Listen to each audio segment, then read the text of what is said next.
always thought rock bottom would come with warning signs. Turns out, sometimes it just arrives in the shape of cardboard boxes, silence, and a slammed door. My father once told me I was all he had left in the world. I clung to that like a drowning kid to driftwood, never imagining that driftwood would let go first. It happened on a Wednesday, the kind of sticky summer afternoon that smells like burnt grass and regret. I was 15. Dad had been weird all week, jumpy, sweating even when the AC hummed, talking less than usual. But I thought it was work stress or maybe the unpaid bills piling up on the kitchen counter. We didn't have much, but we had each other. Or at least, that's what I believed until the day he told me to get in the car without saying why. I remember clutching my backpack, packed only with 2 shirts, my sketchbook, and that half-broken action figure from when I was 8. Dad kept glancing at me in the rearview mirror. I kept waiting for him to speak. He didn't. We pulled into the driveway of a house I'd never seen before. Peeling paint, rusted mailbox, a yard overgrown with weeds. Dad finally turned off the engine, and for the first time in what felt like days he looked at me straight on. His eyes were bloodshot. "I can't do this anymore, kid," he rasped. I thought he meant he couldn't work late anymore.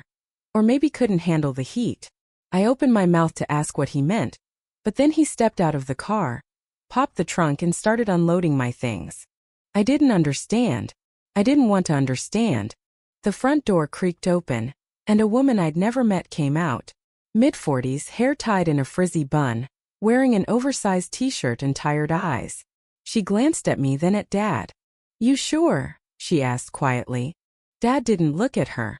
Or me. Just dropped my boxes at her feet, turned back to the car, and without another word, he drove away. I didn't scream. Didn't run after him. I couldn't. My legs refused to move, as if even they were too stunned by betrayal to function. The woman, who introduced herself as Maggie, watched the empty street for a second longer before turning to me. "Come on in, kid. Let's get you out of the sun." Her voice wasn't cruel. It wasn't kind either. Just resigned. Like this wasn't the first time someone dumped a kid at her door. Inside, the house smelled faintly of cats and something burnt. Faded floral wallpaper peeled from the corners, and a lone ceiling fan struggled to circulate the heavy air. Maggie led me to a small room with a twin bed and a chip dresser. "You can stay here," she muttered. Then, without asking if I was hungry, or if I wanted to call anyone, she left me alone. I stood there for what felt like hours, staring at my pathetic pile of belongings. I thought Dad might come back. That this was all some twisted test of loyalty or strength. But night fell, and the only thing that returned was silence. That first night, I slept in my clothes, hugging my backpack like a life jacket. The next morning, Maggie knocked softly. She didn't ask how I slept. Just handed me a bowl of cereal and pointed to the cracked table in the kitchen. Across from me sat a boy a few years older than me, maybe 17, with messy blonde hair and a cigarette tucked behind his ear.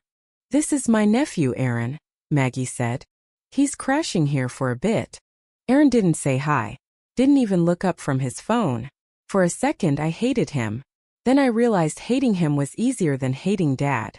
Days blurred into weeks. Dad never called. Never texted. Maggie didn't offer explanations, and I didn't have the courage to ask. Aaron mostly ignored me, except when he needed someone to blame for emptying the milk, or for the bathroom smelling weird. One night, though, everything cracked open. It was late. I couldn't sleep, so I wandered into the kitchen for water. Aaron was there, sitting on the counter, smoking out the window. The only light came from the orange glow of his cigarette. "Couldn't sleep?" he asked, surprising me. I shook my head. My voice felt trapped somewhere between my chest and throat. "You know," he said after a drag. "I was dumped here too. Few years back. Different dad, same bullshit." His words sank into me slowly, like ink bleeding through paper. "Why'd he do it?" Croaked out. Aaron shrugged. Said he couldn't handle me. Turns out Maggie takes in strays. Kids, sometimes even moms who run. Dunno why. Guess it makes her feel useful. For a second, neither of us spoke. The hum of the fridge was the only sound. "You miss him?" Aaron asked. My chest tightened until it hurt. "Every day," I whispered. "Yeah," Aaron said softly. "Me too." It was the closest thing to kindness I'd felt in weeks. But Maggie wasn't as unfeeling as she pretended either. A few days later, I found my clothes washed and folded on the dresser. A note sat on top. Eat lunch. You're too skinny. I kept that scrap of paper like it was a letter from God. Months passed. School started again. I enrolled at the local high school under Maggie's last name. Everyone thought she was my aunt. I let them think that. Then just when I thought life had settled into its sad, strange rhythm, the doorbell rang one rainy evening and changed everything. Maggie opened the door, and there stood a woman in her. "I'm looking for my son," she blurted out. "Is he here?" She locked eyes with me and my stomach flipped, because even though years had passed and her hair was shorter, I recognized her. My mother. My mother, who had left when I was 7, who I'd convinced myself was dead or too selfish to care. I couldn't breathe. Couldn't move. Maggie stepped back, her eyes darting between us. Aaron appeared in the hallway, frozen mid-step. "Two didn't know where else to look," my mother stammered, tears spilling. "Your father, he told me you were gone. That you didn't want to see me. I've been looking for months." Every word shattered a piece of the story Dad had built around me. About how Mom left because she didn't love me. About how she never called or wrote because she'd forgotten I existed. I stumbled back, knocking over a chair. Aaron caught it before it hit the floor, his eyes wide. You left?" I finally choked out, voice cracking under the weight of everything I'd been carrying. "I did," she sobbed. "But I came back. And your father, he wouldn't even let me near the house. Said you'd hate me. That you were better off." She stepped closer. "I'm sorry. God, I'm so sorry." Part of me wanted to run into her arms, to forgive and forget. Another part wanted to scream, to demand why she didn't fight harder. Before I could choose, Maggie spoke, voice trembling but steady. "Maybe you two should talk. In private." That night, as the rain hammered the roof, the story of my life cracked wide open. I didn't know what to say. I just stood there shaking. The walls seemed to breathe in and out around me as if the house itself held its breath, waiting for my choice. My mother wiped her face with her sleeve. Her eyes were swollen and raw, but there was something in them, something that had been missing from Dad's eyes for years. Guilt maybe, or hope, or both. I heard Aaron clear his throat behind me. He didn't say anything, but his presence felt solid, grounding. I remembered what he told me about his own father, about how sometimes parents leave because they're too weak to stay. Maybe that's what happened with her, or maybe it was something worse, something I couldn't see yet. She stepped closer, her voice barely above a whisper. "You were just a kid when I left. I thought I'd ruined everything. And when I came back, your dad told me you hated me, that you'd be better off without me. I believed him for too long, too damn long. I let him tell my story instead of fighting to tell my own." The words echoed in my head, let him tell my story, because that's exactly what Dad had done. He'd painted her as the villain, the selfish one who ran and never looked back, and I'd swallowed it whole because I needed someone to blame for the emptiness that ate at me every night. But now she stood here, broken, desperate, alive, and that changed everything. Aaron slipped past me, heading for the stairs. His eyes met mine for a second, and I saw something like warning, or maybe just quiet understanding, before he disappeared, leaving me alone with her. My mother reached out, her hand palm trembling, as if afraid I'd shatter if she touched me, or worse, that I'd pull away. I stared at it, frozen. My chest felt too small for my heart. "Why didn't you fight?" I rasped, the words rougher than I meant them to be, but true, raw. "Why didn't you tear down the door, or call, or send letters, something, anything?" She flinched like I'd slapped her. "I tried," she whispered. "I really did. I waited outside your school once for hours, but your father saw me first. He threatened to call the cops, to tell them I was dangerous, unstable. He said you'd already chosen him, that you'd be terrified if I came closer. And you believed him." I shot back, anger bubbling up, hot and messy, even as part of me hated hurting her voice. "I did," she sobbed. "God help me, I did. I was so ashamed, so convinced I'd failed you once and would only hurt you again. I let him convince me you'd be safer without me." I pressed my palms to my eyes. The memory of Dad telling me over and over that she'd abandoned me because she didn't care crashed into me, twisting and splintering.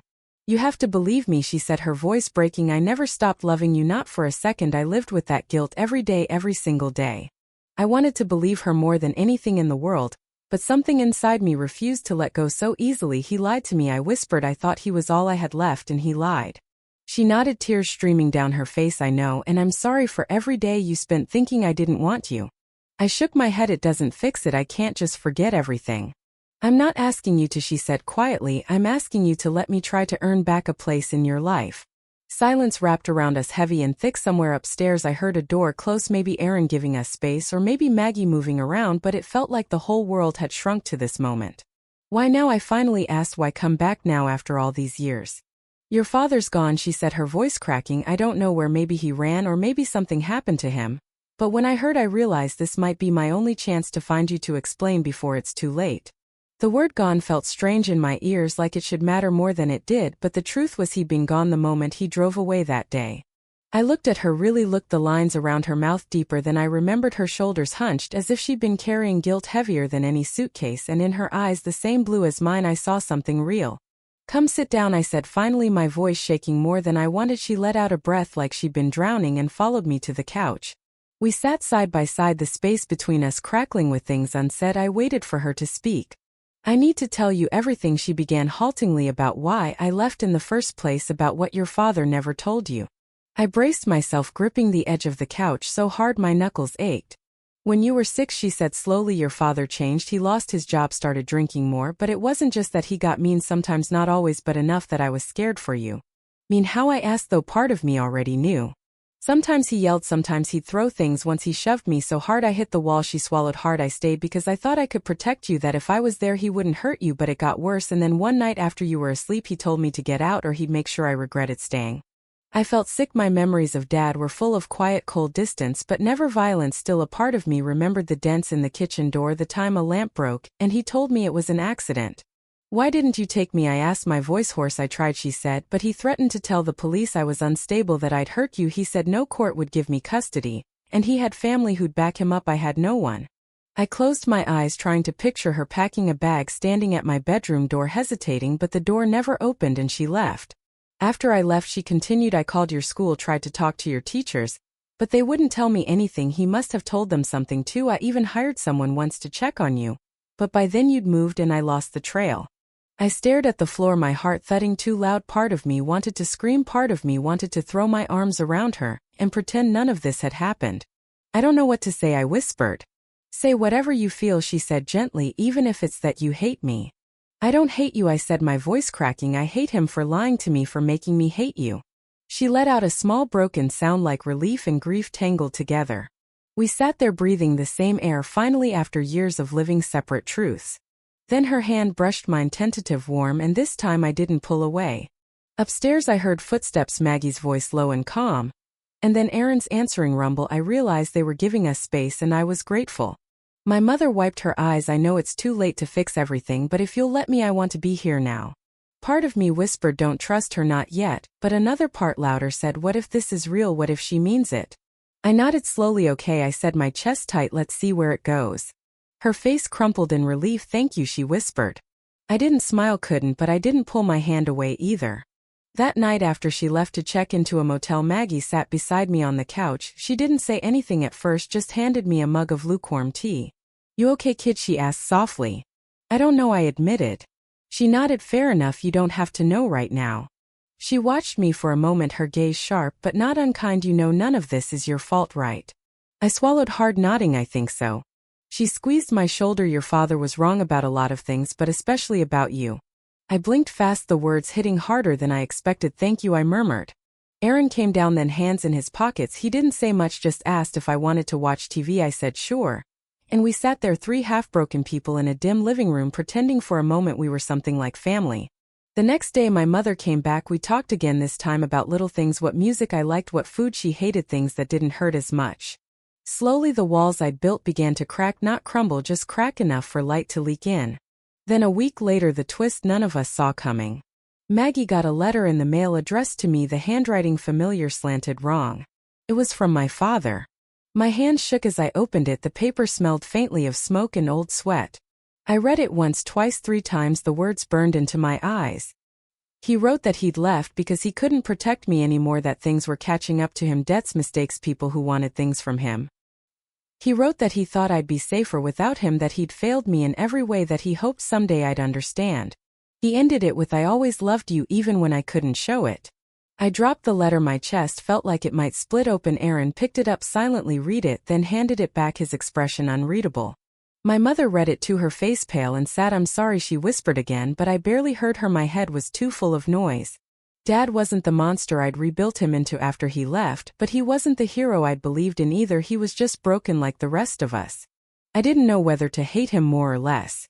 That night I lay awake staring at the cracked ceiling thinking about all the truths and half-truths that had built my life.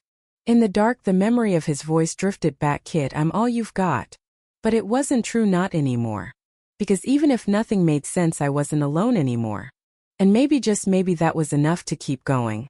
I thought the letter would bring closure, but it only dug new holes, questions without answers, regrets I didn't even know I had. In the morning I found myself sitting at the kitchen table, the letter open in front of me like a wound that wouldn't scab over. Maggie sat across from me, nursing a mug of coffee. She didn't say anything at first, just watched steam curl into the air.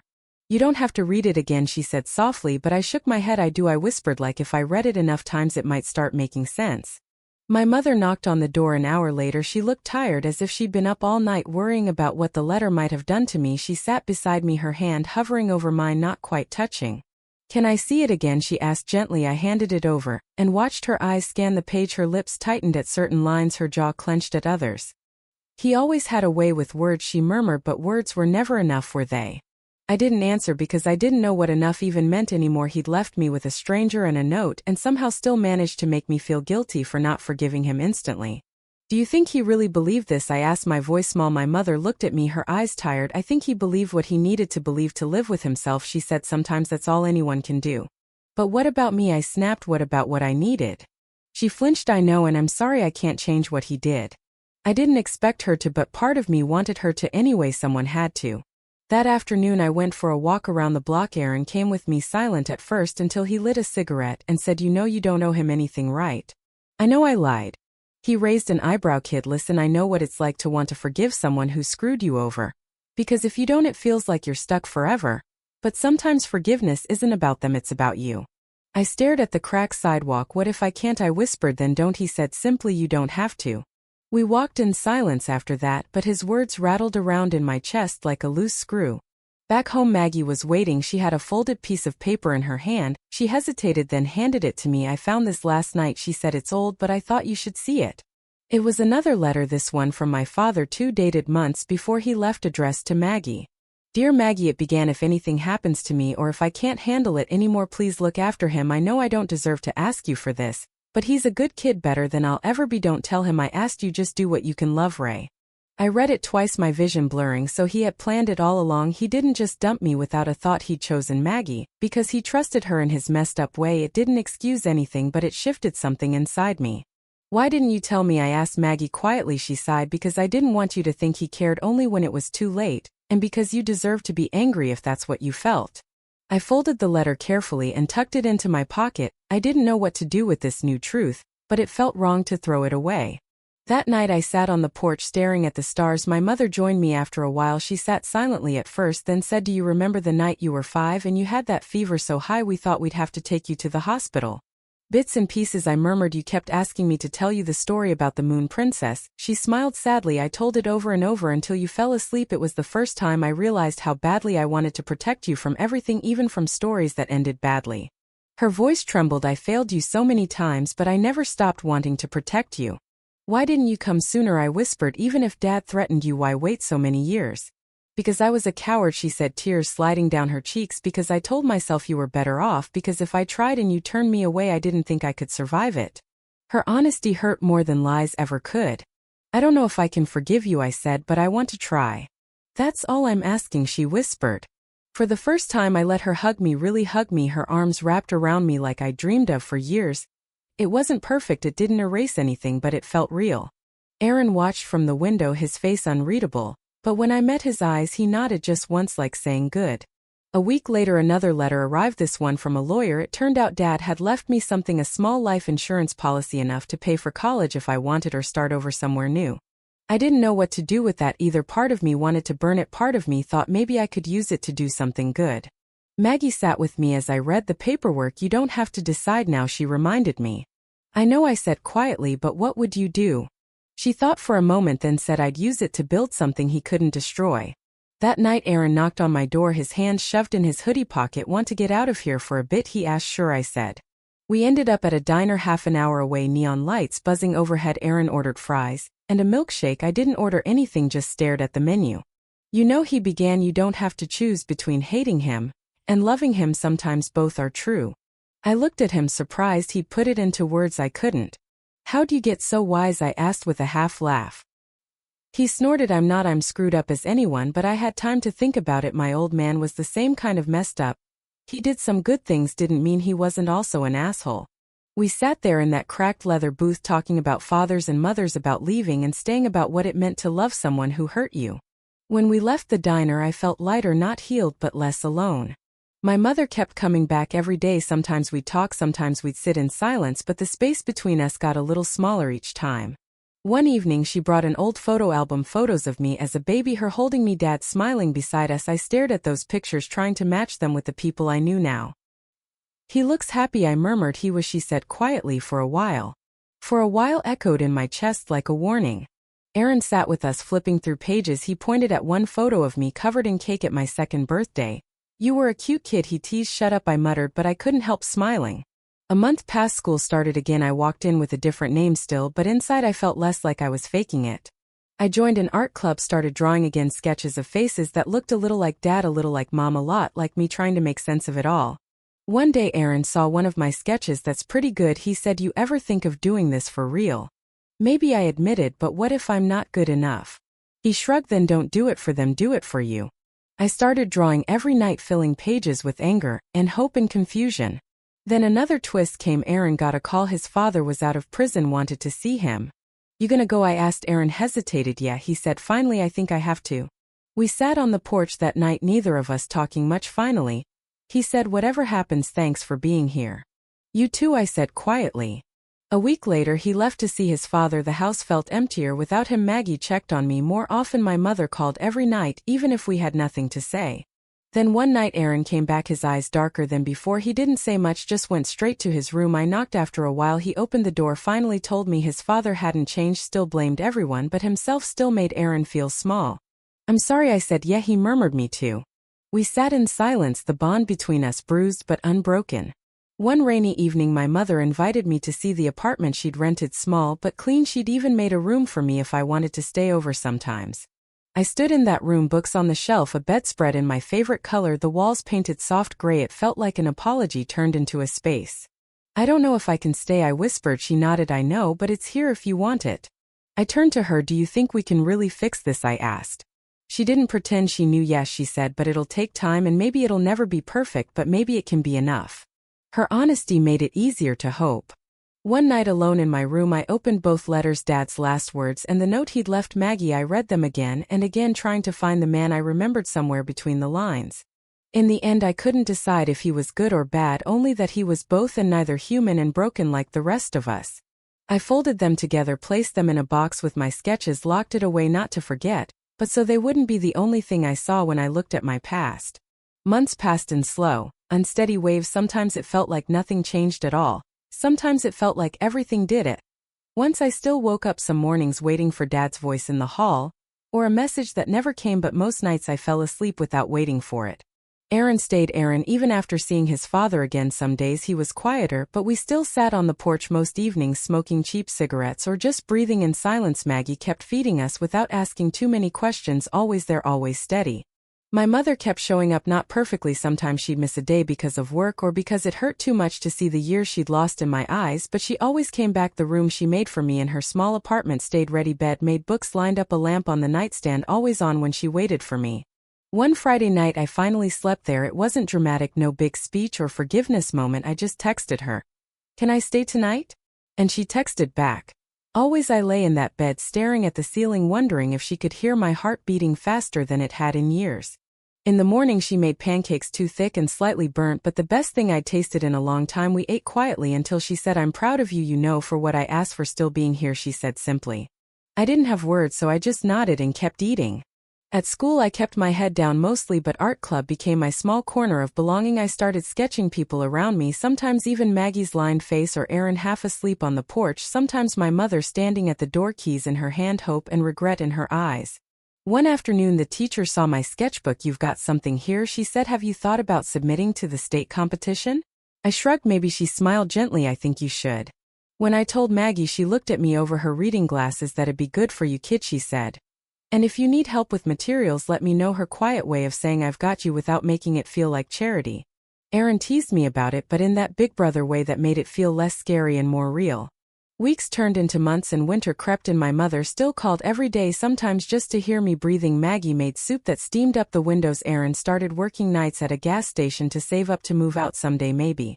One night we sat outside, breath clouding in the cold. Aaron took a long drag from his cigarette. So what happens if you win that thing? He asked. I shrugged. Probably nothing, maybe a scholarship. You'd take it? He asked. I thought about it, leaving this small tired town, going somewhere new where no one knew my father's story or my mother's absence, where I could just be a kid who drew pictures. Maybe, I said quietly. He nodded. Good, you should get out of here one day. What about you? I asked. Aaron laughed, dry and tired. Hell, maybe I'll be your bodyguard or something, but you should go, kid, really. I didn't say it out loud, but I wanted him to come too, wanted Maggie to come, wanted the pieces of this broken family we'd built to stay with me. A month later the competition letter came. I got in, not one yet, just a spot in the state finals. Maggie hugged me tighter than I expected. Aaron ruffled my hair, muttering, don't let it get to your head. My mother cried, really cried, arms wrapped around me like she was holding the baby version of me she'd lost. For a while it felt like things might actually be okay. Then the last twist I should have seen coming. Dad wasn't as gone as we thought. It happened on a Saturday night, doorbell ringing sharp and loud. Aaron opened the door first, standing so the rest of us couldn't see until he stepped aside. And there he was, my father, thinner hair, grayer face, lined, older but unmistakable. Hey kid, he said, voice rougher than I remembered. I didn't move. My chest felt tight, my feet glued to the floor. Aaron glanced at me, silently asking, what do you want me to do? My mother stepped forward, her voice cold. Ray, what are you doing here? I just want to see my boy, he rasped. I just want to explain. Explain what? I heard myself say the word, sharp, bitter, like metal on my tongue. Why I left, why I did what I did. He said, I know it wasn't right, but I thought it was the only way to keep you safe. Safe from what? I demanded. From me? From yourself? From the people after me? He snapped suddenly, louder. People I owed money, people who don't forgive. He rubbed his eyes. I didn't want you caught in the crossfire. You think dumping me on a stranger was safer? I shouted, my voice cracking. I knew Maggie would take care of you, he said softer. She was the best person I knew, better than me, better than your mother. My mother flinched but didn't deny it. I wanted to believe him, but it felt too late, too easy. I read your letters, I said quietly. I know you thought you were protecting me, but you still left. He nodded, eyes shiny with tears. I know. And I'm sorry, kid, I can't undo it. I just wanted to see you once before I go. Where are you going? I asked. Don't know yet, he admitted, somewhere far enough so I don't mess up your life again. He turned to leave but stopped, hand on the doorknob. I always loved you, even if I was too broken to show it. I stood there, heart pounding, wanting to run to him, wanting to scream, wanting to forget, wanting everything and nothing. But in the end I didn't say anything, I just watched him walk away. My mother touched my arm gently. I'm sorry, she whispered again. I'm tired of sorry, I whispered back, but I didn't pull away. Aaron exhaled smoke slowly. Well, that was the thing, huh, he muttered. Maggie watched the door close, her face unreadable, then turned to me. You okay, kid? No, I admitted, but maybe I will be. She nodded. Good enough for now. In the weeks that followed, the ache of seeing him faded a little, not gone but quieter, like an old scar that only hurt in the cold. I kept drawing, pouring the mess inside me onto paper. My father's tired eyes, my mother's hope, Aaron's quiet loyalty, Maggie's steady kindness, even my own face staring back, confused and hurting but alive. The day of the competition came. I stood in front of my piece, heart hammering. It wasn't perfect, but it was real, a self-portrait surrounded by sketches of everyone who'd shaped me: Dad, Mom, Maggie, Aaron, even blank spaces for the people who left too soon. When they announced I'd won second place, my hand shook. I thought of Dad's letter, of what Aaron said about leaving, of Maggie telling me to build something he couldn't destroy. On the bus ride home, my mother sat beside me, smiling, tears in her eyes. I'm proud of you, she whispered again. I leaned my head on her shoulder. Just for a moment it felt right. Aaron met me at the door, punched my arm lightly. Nice job, he grinned. Don't get cocky. Maggie made my favorite dinner that night, the four of us sitting around the battered kitchen table like some patchwork family. Later that night, Aaron and I sat outside again, cold air biting our cheeks. So you gonna take that scholarship if it comes? He asked. Maybe, I said. I want it. You should, he said simply. Don't stay here because of us, kid. We'll be okay. I looked at him. Really? Look, this brother I'd found in a stranger's house. Promise? I asked. Promise, he said, and for once his voice didn't sound like he was lying. A few weeks later I got the letter, full scholarship to an art program far away, somewhere warm where winter didn't bite so hard. I packed slowly. Maggie helped folding clothes with care. Aaron pretended to complain about me leaving, but his eyes were soft. My mother came to help, too quiet but there. The night before I left I sat on my bed, letters from Dad in my lap. I didn't burn them, didn't frame them either, just placed them in the box with my sketches, took the box with me not because I forgave him completely, but because he was part of my story, even the broken parts. Morning came too soon, hugs too quick, promises to call, to write, to visit. I hugged Maggie last, she whispered, proud of you kid, really proud. Aaron slapped my back, you better not forget us, he said. I won't, I promised and meant it. My mother drove me to the station, we sat in the car for a minute, engine idling. I'm sorry for everything, she whispered again. I know, I said, and this time I meant it's okay, not perfect, but okay. The train pulled away, faces blurring past the window, Maggie, Aaron, my mother waving, smaller, until they were gone but not really gone. In my backpack my sketchbook full of their faces, my past and my future tangled together, proof that I survived, proof that love sometimes means staying, sometimes means leaving, and sometimes means trying again, even when it hurts. I didn't know what waited at the end of the track, but for the first time I wasn't afraid, because I wasn't running away from who I was anymore, I was running toward who I could be. And maybe, just maybe, that was enough.